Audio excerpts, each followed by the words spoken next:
जय झूलेलाल दोस्तों। अॼु मां तव्हांखे ॿुधाईंदसि भीषम पंचक यानी भीखमनि जो ॾीओ, जेको हिकु अखंड जोत आहे, 5 ॾींहंनि लाइ ॿारी वेंदी आहे। जय झूलेलाल दोस्तों, मां मुस्कान आहूजा और तव्हांजो स्वागत आहे मुंहिंजे चैनल हुनर मुस्कान का सिंधी ते। सिंधियुनि में वॾी ग्यारस ते हिकु ॾीओ ॿारियो वेंदो आहे, जंहिंखे भीखम जो ॾीओ चयो वेंदो आहे। इहो ॾीओ 5 ॾींहंनि लाइ ॿरंदो आहे। वॾी ग्यारस यानी प्रबोधनी एकादशी या जंहिंखे कार्तिक एकादशी भी चइबो आहे। चयो वेंदो आहे महाभारत जी लड़ाईअ में जेॾी महिल भीषम पितामह खे तीर लॻा हुआ और उहे 5 ॾींहंनि जे लाइ सेजा ते लेटियल हुआ, उन ॾींहुं कार्तिक शुक्ल पक्ष यानी हर प्रबोधनी एकादशी हुई। इन करे इनखे भीखमनि जो ॾीओ चयो वेंदो आहे, जेको दरबार में ॿारियो वेंदो आहे और इहो 5 ॾींहंनि लाइ ॿारियो वेंदो आहे। 5 ॾींहंनि में पहिरियों ॾींहुं जेको हूंदो आहे राज धर्म जे लाइ हूंदो आहे, ॿियों ॾींहुं मोक्ष लाइ, टियों ॾींहुं नारी धर्म लाइ, चौथों ॾींहुं पुरुष धर्म लाइ ऐं 5हों ॾींहुं वरुण धर्म लाइ हूंदो आहे। इन करे इनखे भीषम पंचक भी करे चइबो आहे। चयो वेंदो आहे जेको माण्हू सॼो महीनो कार्तिक जो महीनो हूंदो आहे, इहो महीनो पूॼा पाठ जो महीनो हूंदो आहे, जंहिंमें असुर जो उथी करे पूॼा कई वेंदी आहे। अगरि सॼो महीनो केरु पूॼा नथो करे, ख़ाली 5 ॾींहं इहो ॾीओ ॿारे थो पियो ऐं पूॼा करे थो, त उनखे सॼे महीने जो फल मिले थो पियो। चयो वेंदो आहे भीखमनि जो ॾीओ ॿारण सां असांजे पितरनि खे मोक्ष मिले थो पियो, उन्हनि जी आत्मा तृप्त थिए थी पई ऐं उहे असांखे आसीस कंदा आहिनि, जंहिंजो असांखे पुण्य मिलंदो आहे। ॾीओ ठाहिण लाइ पहिरियों प्लेट में थोरो सो लूणु विझणो आहे, उन जे मथां कटोरो या मिटीअ जो ॾीओ रखिणो आहे। उन में तेल ऐं वटि विझंदासीं। वटि तव्हां कपां जी बि यूज़ करे सघंदा आहियो या 24 कलाकनि वारी बि। इन में 1 रुपए जो सिक्को विझणो आहे।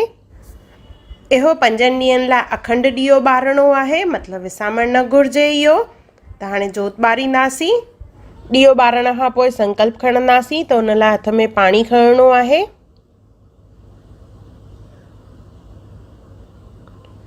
पाणी खणी करे इनखे असां ॾीए जे चौधारी 3 दफ़ा घुमाईंदासीं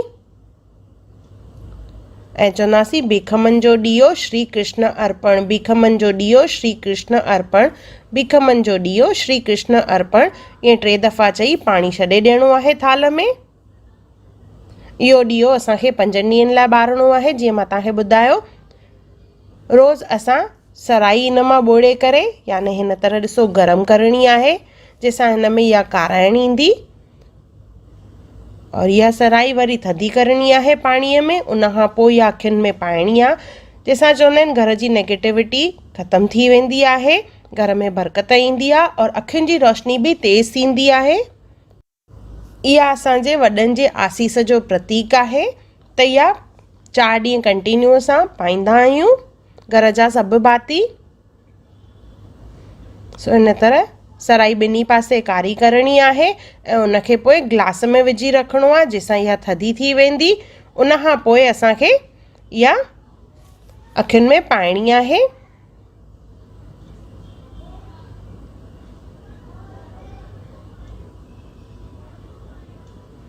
घर जे हर हिकु भातीअ खे इहा सराई ज़रूरु पाइणी आहे, घटि में घटि 1 दफ़ो।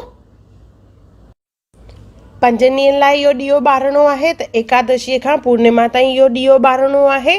पूर्णिमा जे ॿिए ॾींहं ते इन ॾीए जो मोकिलाउ थींदो आहे, जंहिंमें वापसि हथ में जल खणी करे चवणो आहे भीखमनि जो ॾीओ मोकिलाओ श्री कृष्ण अर्पण। ईअं 3 दफ़ा चवणो आहे और पाणी पोइ थाल में वापसि छॾिणो आहे इन में। उन खां पोइ ॾीए जो विसर्जन कबो आहे। कुझु माण्हू उनखे ॿरण ॾींदा आहिनि, जेसिताईं उहो ॿरे विसामे तेसिताईं ॿरंदो आहे, ऐं कुझु वरी इनखे दरिया परवान कंदा आहिनि और इहो ॾीओ दरबार में ई ॿारियो वेंदो आहे। आयो लाल सभई चओ झूलेलाल, बेड़ा ही पार सदाई शाहूकार।